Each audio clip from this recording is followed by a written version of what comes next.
Pavlov's aim was to discover what caused saliva to flow. He rerouted the salivary ducts to the outside of his dog's cheek so that he could collect and measure the spittle.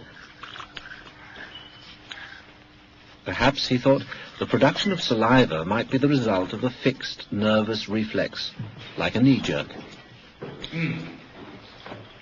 5 минут 42,5 секунды.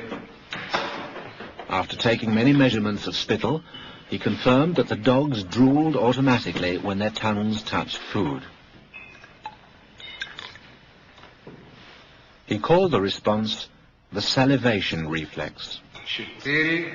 4,5. Хорошая собачка. Я предлагаю поменять собаку. But his work started to run into trouble. As his dogs became familiar with the experimental routine, they started to fill their cheek tubes before Pavlov had a chance to stimulate their tongues. The dogs were learning to anticipate food. Pavlov tried a new technique. He erected screens so that the dogs couldn't see what was going on. Before passing meat through the hatch, he introduced a stimulus that was totally unrelated to feeding. A ticking metronome.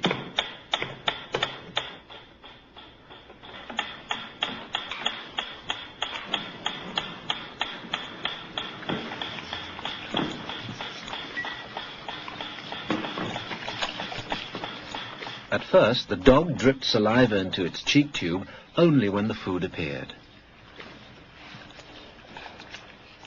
But after a number of trials, the dog began to connect the ticking with the arrival of meat.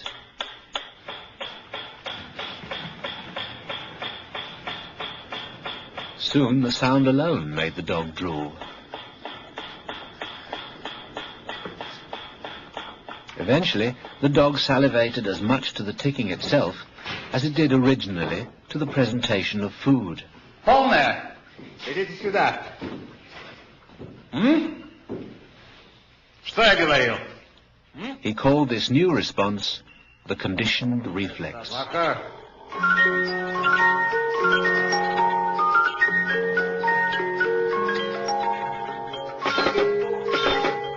Whatever the stimulus, his dogs could soon be conditioned to produce saliva.